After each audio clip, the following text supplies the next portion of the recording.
Okay, good morning, everybody. It's good to see everyone this morning.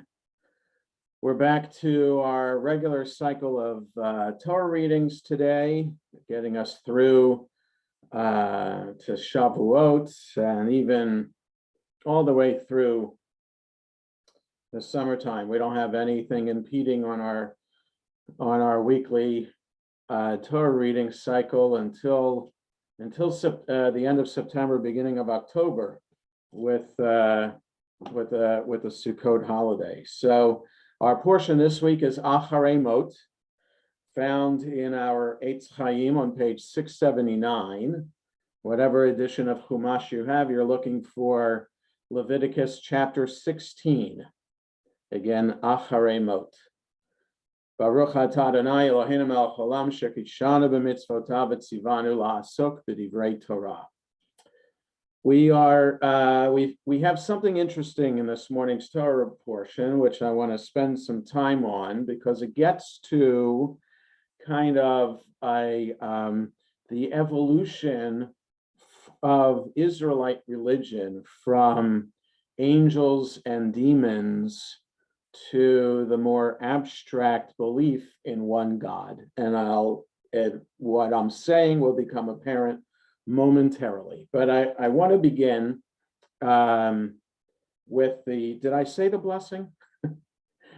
I did. Okay, thank you, Paul. I saw you nodding head.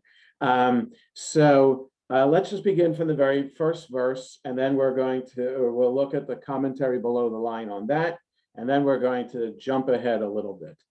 Vayidaber Adonai el Moshe, God spoke to Moses, Acharei mot shnei bnei Aharon, after the death of the two sons of Aaron, Bakarvatam lifnei Adonai veyamutu, when they attempted to approach God, or when they drew too close to the presence of the Lord, and they died. Okay, so the question, it's interesting that the Torah portion is starting this way, because the last two portions, Tazria and Mitzorah, were also apparently after the death of the two sons of Aaron, which occurred in the portion Shmini, right? Remember that strange fire that they offered, and then fire came down from God and possibly incinerated them, right? Nadav and Avihu. So that was in a portion Shmini. So Tazria and Mitzorah could have begun that way. God spoke to Moses and Aaron after the death of Aaron's two sons, and then give all the laws about Tazria and Mitzorah. So the question is, why here? Why wait two portions to be reminded of the deaths of Nadav and Avihu? So let's look below the line. Oh, and also this portion we know, and the commentary assumes that we know, and medieval commentary assumes that we've read through the Torah a number of times already, so that when we get to the portion, any portion, we know what it's about. So in case we don't know what it's about, most of the portion of Acharei Mot describes the ritual for Yom Kippur, with a chapter at the end, chapter 18, which focuses on illicit sexual relationships, which are forbidden. Okay, well, I get to say it easier, forbidden sexual relationships, which happens to be the traditional reading for Yom Kippur afternoon. Okay, so the bulk of the portion is associated with Yom Kippur. The ritual itself, the sacrificial worship service that happens on Yom Kippur, is described here. And then forbidden sexual relations, which the rabbis then said is to be read on Yom Kippur afternoon. Okay, so why are we reminded of the deaths of Nadav and Avihu specifically for this portion and not for the two portions that came before? What does it have to do possibly with Yom Kippur? So below the line on 679, this is one of the parshiot, one of the Torah portions, whose name and opening words set the tone for all that follows. After the death of the two sons of Aaron, we are drawn to confront our own mortality and to reflect on the direction of our lives, for the text proceeds by describing the Yom Kippur rituals of cleansing, self-scrutiny, and self-renewal. Now, I would just add to this that I think our observance of Yom Kippur today, which is different from what's described here in the Torah, is this self-reflection about our own mortality. What's described here in the Torah is a worship service that is done on behalf of the people. So in other words, every individual in the congregation is not bringing their own lamb or goat to sacrifice as a sacrifice of repentance or forgiveness. There are two goats that are described here, that one is, which we'll read about it in a moment, for Azazel, and one that Aaron or the high priest in future generations will sacrifice on behalf of the entire people. So it is a passive ceremony which the entire community watches every year on Yom Kippur. What we do on Yom Kippur now is different from that. No sacrifices, of course, and what the prayers in synagogue all day on Yom Kippur is for each and every one of us to recite. Certainly the cantor is enhancing the service by chanting the service in that beautiful, unique way for the high holidays. But it is as still all of us get into the service. So the commentary here describing the Yom Kippur ritual here in the Torah as this reflection on our mortality, not quite so accurate. Okay, so the rituals of the Day of Atonement are presented here rather than in the listing of the holidays in Leviticus 23, because their focus is not so much the public observance of Yom Kippur. Their focus is the priestly responsibility to cleanse and purify the sanctuary so that it will be a fit place for the atonement rituals. Okay, so, and also it adds, Acharei Mot is read in the spring, 6 months before and after Yom Kippur, as if to suggest that any season is an appropriate time for self-scrutiny and atonement. So it's about 6 months, give or take, and mostly take, because it's about, so Yom Kippur was in September, and now it's being read on April 30th. So it's 7 months since Yom Kippur, and it's a little bit, it's close to 6 months away. Yom Kippur is the first week of October this year, so just under 6 months away. So it's about halfway in the middle of the year that we're reminded of the Yom Kippur ritual at this point of the year. Okay, so now the next few verses on 679 and 80 describe how the Kohen is supposed to dress for this ritual. And then we get to verse 6 on page 680 in our Eitz Chaim, whatever Chumash you're reading from, verse 6. We'll pick up there. V'hikriv Aharon et par hachata'at asher lo v'chiper ba'ado uva'ad beito. And Aaron offered up a bull of purification, or you can also translate it as a sin offering, a bull of sin offering, which his asher lo, which is his, and v'chiper ba'ado, it would atone for him, or to more fancier, to make expiation for himself, uva'ad beito, and for his household. Okay, so Aaron, or the high priest in future generations, would offer up a bull.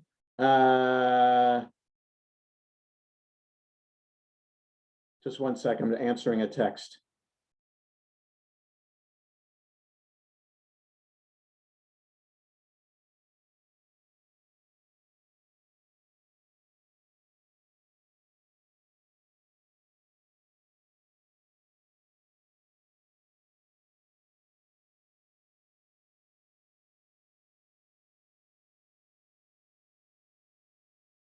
Okay, sorry about that. It's about was Ira Kohlmeister about the program tonight. Okay, so Aaron, the Torah tells us Aaron has to offer a bull of for expiation for himself and his household. Okay, so everybody in the community of Israel would be watching Aaron make a sacrifice on behalf of himself and his family. And then verse 7, V'lakach et shnei hasi'irim, and then he would take two goats, v'ha'amid otam, and place them or stand them lifnei Adonai, before God, petach ohel moed, at the entrance to the tent of meeting. V'natan Aharon, and Aaron would put, or yes, Natan literally means give, but here in this context it often means put. And Aaron would put al shnei hasi'irim garalot, and he would put lots on these goats. Like he would have a lottery, like it would have like two straws or two pieces of wood or something like that.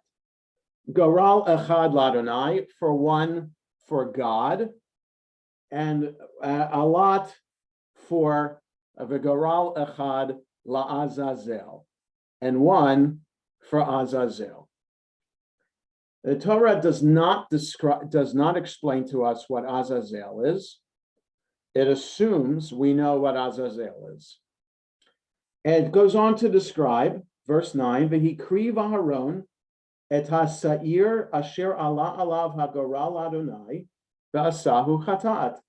And Aaron would offer up the goat that upon whom the lottery fell, that it would be for God, and he would make it a purification or a sin offering. V'ha'sa'ir asher ala alav hagoral Azazel, and the goat for whom the lottery fell for Azazel, Yo'omad Chai, would stand living lifnei Adonai, before God, lechaper alav, leshalach oto la'azazel hamidbara, to atone for it, to make expiation with it, and to send it to Azazel, to the desert.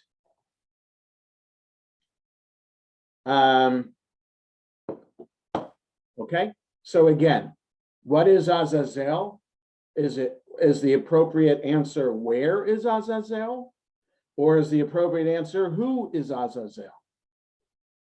So we understand in modern times, because we are monotheists and assume that Judaism has always been monotheistic and that the Torah has always been monotheistic, we have to assume here that Azazel is this bizarre word that somehow means wilderness. And so in modern Jewish understanding of this, Azazel is wilderness. And in fact, it's more than wilderness, it's kind of a curse word. You would say to someone in modern Hebrew, Lech la'azazel. Now, I'm not sure that's today. There are probably more modern curse words that you would say to somebody. But if you want to tell somebody, go to hell, in Hebrew, you'd say, Lech la'azazel. Okay, as one possible thing to say. Now, that could be a 60-year-old speaking in Israel as a curse. Again, in modern Hebrew, there could be, just watch Israeli shows on Netflix that are in Hebrew. You'll learn a lot of curse words. You'd have to listen carefully, though, because they're translated in the subtitles a little bit differently. So you'll learn a lot of curse words. And now Lenore and I are watching a show now called Hit and Run. That's with the same guy from Fauda, Lior, what's his name? Lior Raz, or whatever his name is. So it's very good. And yes, there are Hebrew curses in that. Anyway, back to Azazel. What is Azazel? So let's look below the line, and then I want to share with you an article from a website which I recommend called thetorah.com. And that website mainly is articles from Bible scholars written for the layman. Okay, so these are not really, they are footnotes in these articles, but they're not extravagant footnotes, and they're not written in a way that only Bible scholars can understand. So the Torah.com, interesting articles, usually about the weekly Torah portion. So below the line, if we on 680, on the right-hand side, number 10, it will go on to 681.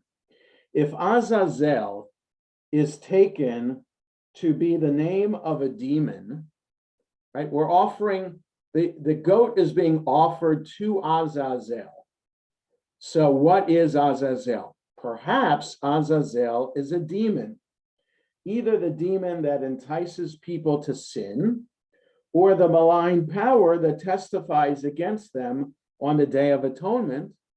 Then the scapegoat is cast into the wilderness, or in later interpretations, thrown off a cliff, rather than sacrificed in the usual manner to avoid violating the ban against offering sacrifices to demons. So now Ibn Ezra, medieval Bible commentator, rabbi from Spain 1,000 years ago. So he is allowing that possibly the Torah portion here contains in it an ancient pre-Israelite practice or knowledge of demons, and that this is seen as a transition from sacrificing to demons to incorporating the evil spirits in our modern spirituality. So, for example, Ashkenazi and Sephardi traditions have lots of superstitions with them. Okay, right? I go poo, poo, poo all the time. Or you say kenahara. Or some people say in modern Hebrew, bli neder, without taking a vow. So you don't want to, that's more, but the other, kenahara or poo, poo, poo, is saying that you don't want to tempt the evil eye. So why should we, as a religion that focuses only on God, why should we worry about an evil eye? God is the supreme power. Why is there an evil eye out there? So there's a superstition that there is this evil eye out there that we don't want to tempt. So going poo, poo, poo or kenahara when you're saying, I'm going to celebrate my birthday next week, if you don't do the poo, poo, poo, the kenahara, then the evil eye will make sure that you don't celebrate your birthday next week. That's the idea of doing the poo, poo, poo or the kenahara. Or you also, the idea of when we say the mishaberach for those who are ill, we use the mother's name instead of the father's name. That's also to fool the evil eye. Because if we're asking for the ill to get better, and we're using the ill's regular name, then the evil eye, if we don't fool the evil eye, then we're going to make sure that the sick person doesn't get any better because the evil eye will get in the way. We cover the mirrors in the house of mourning because the evil eye lives in the mirror. And if we don't cover the mirror, then the evil eye will come out in the house of mourning and do even more damage to the family. Okay, so there are these evil eye rituals that are still observed today and are regular parts of our tradition. Okay, so there's superstition, and then there's the belief that there are these demons, or even the opposite, there are angels as well. And this gets to a very complex kind of idea of angels out there. And we have to understand this, I think, within historical context, within Christianity too, because Christianity especially has a belief in saints every day is a saint day, and you ask for the intervention, Christians do ask for the intervention of particular saints for in their life, right? There are some devout Christians who will have a Saint Joseph medal, I think, hanging from their rear view mirror in order to protect them in their travel. There are other medals. There are rosary beads that Christians use as a way of an intervention. So this is speaking as a non-Christian, the little bit that I know. There are these ideas that these saints, who are also angels, are up in the heavenly court looking out for us. And the Christians ask for the saints to intervene in a positive way in their lives, which is no different from Jewish practice, in which, now I don't do this, and I would think that most modern Jews don't do this, but in rabbinic times and medieval times, the belief in angels was very strong. There are lots of stories in the Midrash about how angels come, both good angels and bad angels come to intervene in the lives of our patriarchs and matriarchs. So, for example, I'll give Abraham as an example. We have in the Torah itself that angels came to visit Abraham. This is the portion Vayera, to inform Sarah and Abraham that in a year's time, Isaac is going to be born. So the angels are not named, but it does say that angels came to visit Abraham and Sarah. So the rabbis say that they named these angels. One of them was Raphael, and I don't remember the names of the other two. It doesn't matter. They came to inform Abraham and Sarah, and then they went on to help Lot and his family escape Sodom and Gomorrah. Okay, so the angels are named, and the angels there were for positive purpose, to bless Abraham and Sarah with news of the birth of a child, and to save Lot and his family from the destruction of Sodom and Gomorrah. Now, at the same time, there's a lengthy story in the Midrash about how the evil angel, usually the evil angel is called Satan, but there are other evil angels named as well, who comes to intervene with Abraham and Isaac on their 3-day journey to Mount Moriah. So the Torah tells us in chapter 22 of Genesis that God commanded Abraham to take Isaac to the mountain that he will show him, to bring him as an offering there. And it was a 3-day journey. So we want to know what happens on the 3 days. The Torah hardly tells us. There's a very brief conversation. Isaac asks his father, I see the wood and I see the fire. Where's the animal for the sacrifice? And Abraham answers, God will provide my son. And that's all that happens in the Torah on the 3 days. So there's a lengthy midrash that is there about what happens on the 3 days and how this evil angel comes down, Satan comes down in a variety of forms to try to impede the journey to Mount Moriah and prevent Abraham and Isaac from fulfilling this commandment. And despite everything, Abraham recognizes right away that all these things that are happening are as a result of this evil angel. And despite everything, they're able to make the journey. That's just one of many examples of stories that the rabbis create of the evil angels that come to impede the righteous acts of characters in the Bible. And there are a number of stories as well of good angels that come to enhance the righteous acts of the religious individuals in the Bible. So it sounds unusual for us moderns when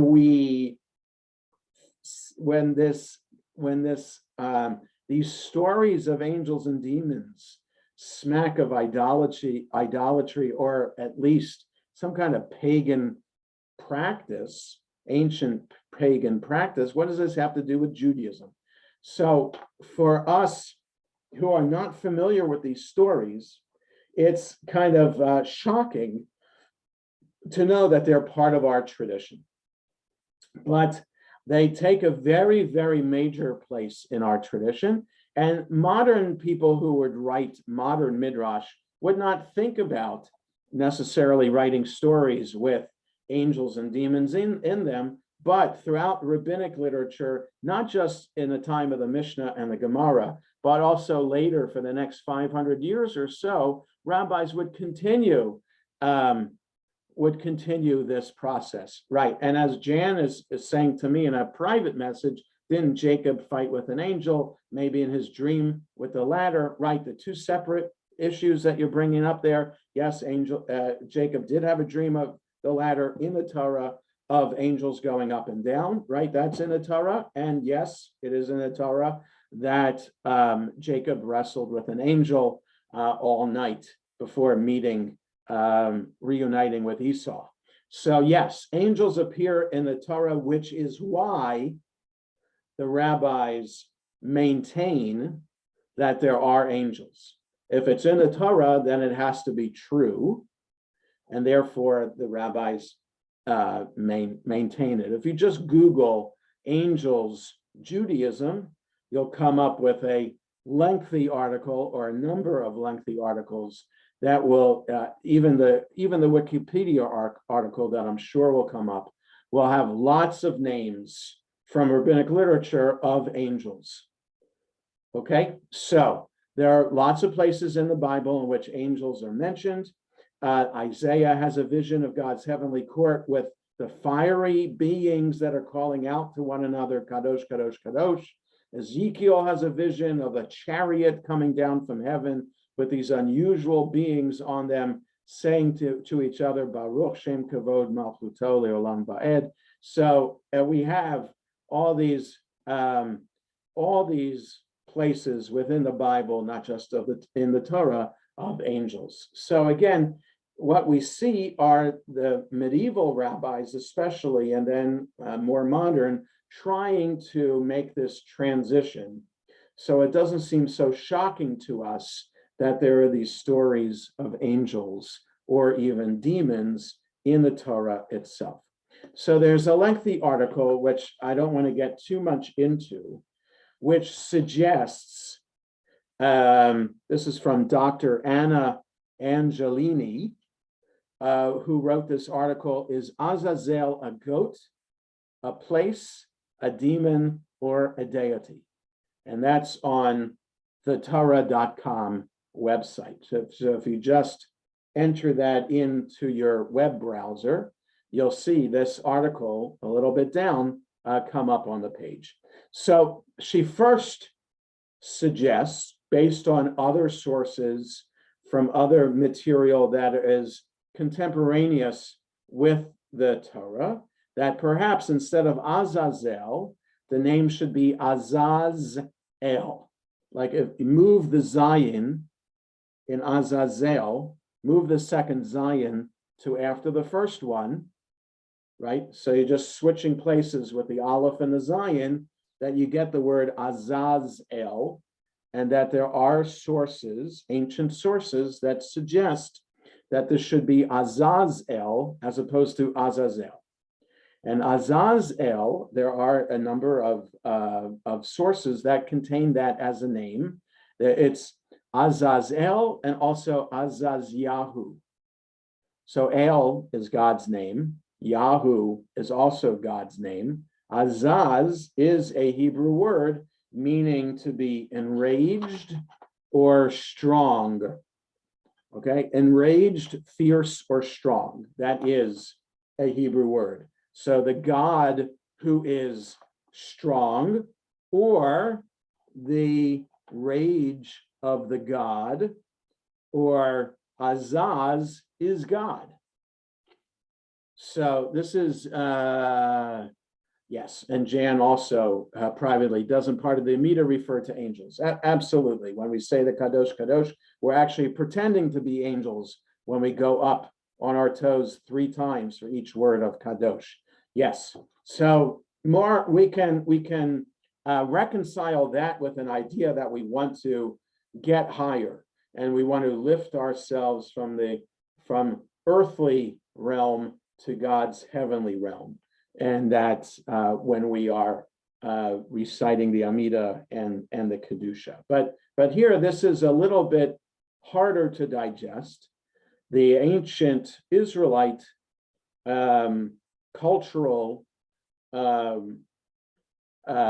references to angels and demons that find their way cryptically into the Torah.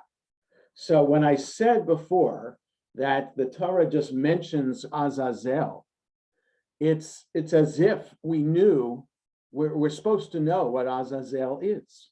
So the reader of the Torah from the time of the Torah has a story already in their head that has a mention of Azazel. So in other words, it's as if we mention Greek mythology and we mention Zeus. We don't have to explain who Zeus is. We all know who Zeus is, no matter how much we have learned of Greek mythology. And I hardly learned any in my Jewish day school experience and in my college experience. With all the liberal arts and history classes I took in college, I didn't take one Greek mythology class. But we all know Greek mythology because it's part of our culture. So when I say Zeus and you say some other gods, Achilles, etc., we know what that is, and we don't have to explain it. So it's the same thing here. When the Torah is mentioning Azazel, it's as if we know it. Okay, Rita, you have your hand up. What's your question?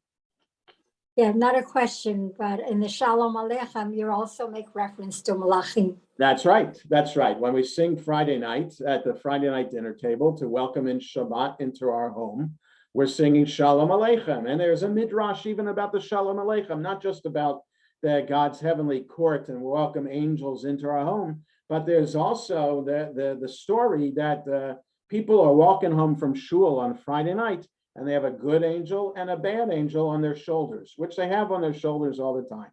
And the good angel is saying, I hope the Shabbos dinner table is set. And if it's set, then the bad angel has no voice for Shabbos. And the bad angel is saying, I hope the Shabbos table isn't set.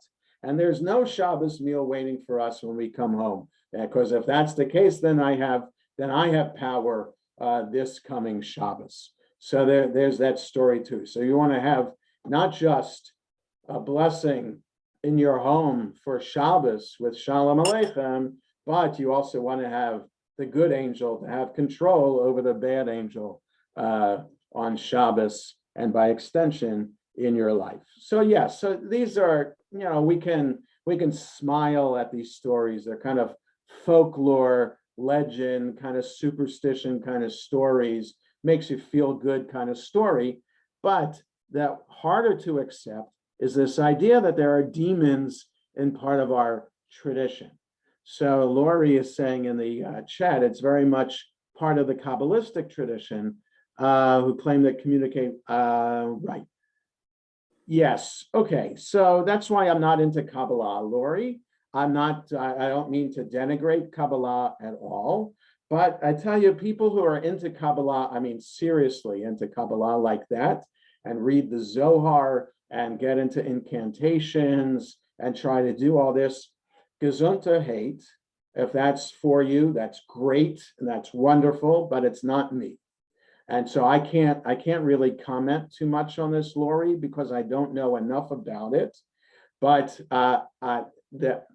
all I will say is, and why it does not tempt me or attract me at all, is that this whole idea of angels and demons just doesn't sit right with me in the way I learned about Judaism and the way I practice Judaism today. That there are these powers out there that we can call on to intervene in our lives. And that can be used as, you have an amulet that you wear around your neck that can serve as a protection for you. And if that amulet is blessed by the Kabbalah rabbi, then you'll be guaranteed protection. It's like in the Lubavitch also, when the Rebbe was alive, people would go and wait for hours to be blessed by the Rebbe in Borough Park. And that blessing should last with them for a long time, or in other Hasidic dynasties in which there's a tish in Yiddish means table. So the Shabbos afternoon tish with the Rebbe, and anything that he leaves on his plate, any food, is then grabbed up by his followers. And if you're eating of the food of the Rebbe, then maybe that will mean that you'll be blessed. This just doesn't sit right with me. Okay, I can understand why it does feel good for other people, because we all want some sense of control in our lives and some sense that we're going to be protected for X number of days in the future, that everything will go right. Okay, I don't discount that idea that we all want that. I just have a problem. No, I just see it as a challenge when these angels and demons are incorporated into normative Jewish practice. Now, you read the tractate Brachot and the Talmud, and there is a recipe there for how to get rid of demons from your house. Okay, so fine. So in the time of the rabbis, yes, this is the way it was. And the rabbis had to work hard to transition the people from an actual belief in demons and a worship of demons to seeing that those demons are under God's control. And it's all part of God's plan, that God is on God's heavenly throne as the master of the universe, and then sends out these angels and demons to do God's work on earth. That's how the rabbis made the transition from actual belief in demons and angels as separate deities to incorporating them into Jewish theology. Okay, so for those Kabbalists and Hasidic dynasties that have the Rebbe as this extra power, or these other angels and demons that we're still connecting to today, okay, if that's how you become spiritual, that's fine, and I can't deny that it's part of Jewish tradition. It just doesn't answer it for me, because really, do these amulets work? I can't discount it. For some, it might work, but what happens if it doesn't? Okay, if these amulets don't work, if these prayers that the Rebbe is going to make for you, if it doesn't work, then what? Does that mean that you're going to give up Judaism because the Rebbe's prayer didn't work? That's the threat with relying on this kind of superstition, angels, demons kind of belief, because if you're putting all of your spiritual force into that, and then it doesn't work, then you're at risk of giving up, right? And there are plenty of reasons for people not to be religious today. And it's Yom HaShoah tonight. How many Holocaust survivors gave up being Jewish as a result of the Holocaust?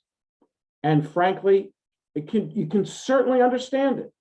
Because if you see the Holocaust as a punishment for the Jewish people, which many rabbis at the time of the Holocaust did, right? And it's traditional Jewish theology. We are rewarded for our good deeds. We are punished for our sins.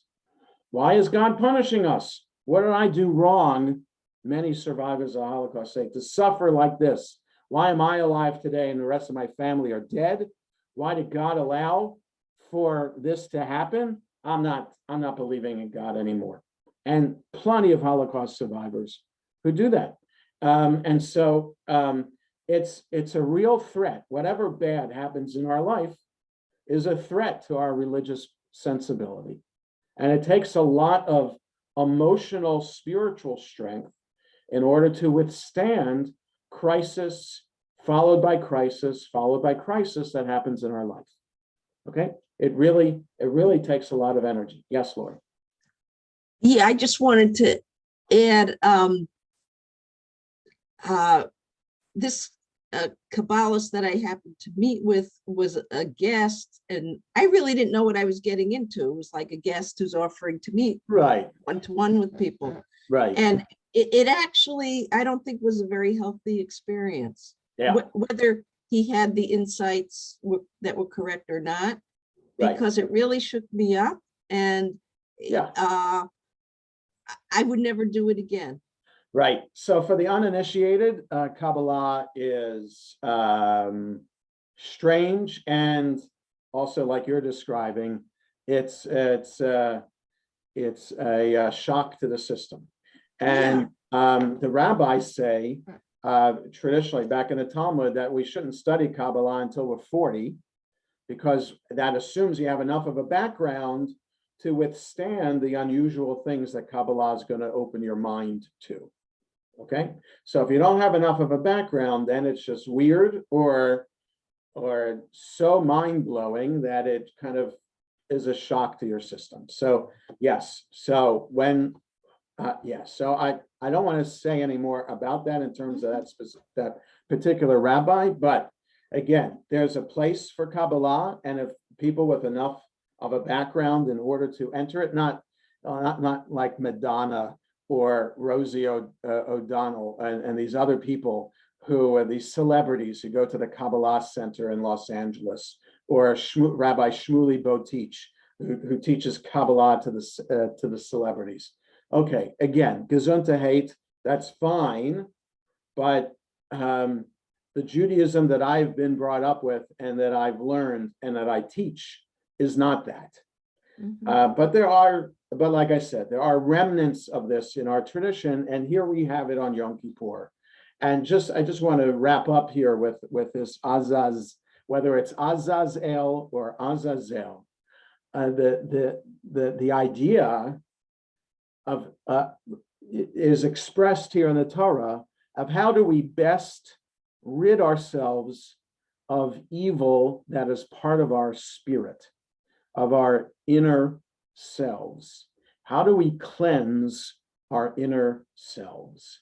Which is a progressive topic for the Torah to speak about. And we understand it today very differently than probably our ancestors did in the time of the Torah. That this idea that, the ego, the id, what Freud taught us about psychology and psychiatry, what we know about soul, what we know about consciousness, what we know about our inner selves, and how we try to connect to our inner self and try to make amends, and how difficult it is really to change our personality and change our behavior. It's a very, very difficult process. If you've ever met with a therapist for any lengthy period of time, it takes a tremendous amount of serious work in order to change any aspect of your behavior, whether it's through couples therapy or whether it's because you have somebody has anxiety and is meeting with a psychotherapist to try to be cured of this anxiety or this depression. It takes a tremendous amount of work to do. So Yom Kippur, one day of the year, to try to rid ourselves of these evil impulses, it's kind of hard to say that Yom Kippur can do it for us. So what is this action of this goat that is being offered to Azazel or Azazel? And we see that it's a very powerful idea, that this demon that we are sacrificing to is transformed, as our below the line commentary suggests, is our inner demon. And we're offering something up to our inner demon in order to satisfy it, or maybe make it go away, or try to learn some tools necessary to keep the evil demons at bay. And that's perhaps the most we can hope for, because we have the drive to do good within us. We have the drive to do bad. within us. Most of us, for most of the time, the drive to do good wins out. But there are times when a drive to do bad wins out. And we have to recognize that we are inhuman, that we are human, and we have these instincts, these drives that we need to recognize and we need to focus on in order to improve. And so this ancient ritual that seems bizarre might not be such a bad idea, that you're doing something concrete and physical, that the goat, which has a red string wrapped around its horns, and in the Mishnah is described as being led out of the city of Jerusalem and pushed over a cliff. And then the message comes back to Jerusalem that the goat to Azazel has been offered. That seems to then, if people are really into it, spiritually into this ritual, then perhaps it can have a powerful effect of ridding ourselves of our evil impulse for some time. And perhaps we read it again at this point of the year, 6 months away from Yom Kippur, and maybe if we're taking this seriously, then maybe once every 6 months, we need to be reminded of this. Any other questions or comments about this? Okay, so we will end here for today, and we will meet again next Wednesday. Hopefully, there might be a last-minute cancellation because of a medical procedure with my father the day before, but everything should go okay on Tuesday, so that I will be able to be here on Wednesday at 11 as usual. So, but I will let you know if anything changes. It might have to be at the last minute next Wednesday, but please bear with me. And so God willing, we'll be together next Wednesday. I assume this class doesn't meet in the summer too, right? Correct. We'll go a week or two into June, and then we'll be done for the summer and start up again after Labor Day. Okay. Have a good day, everybody. Yashko. Thanks. Thank you.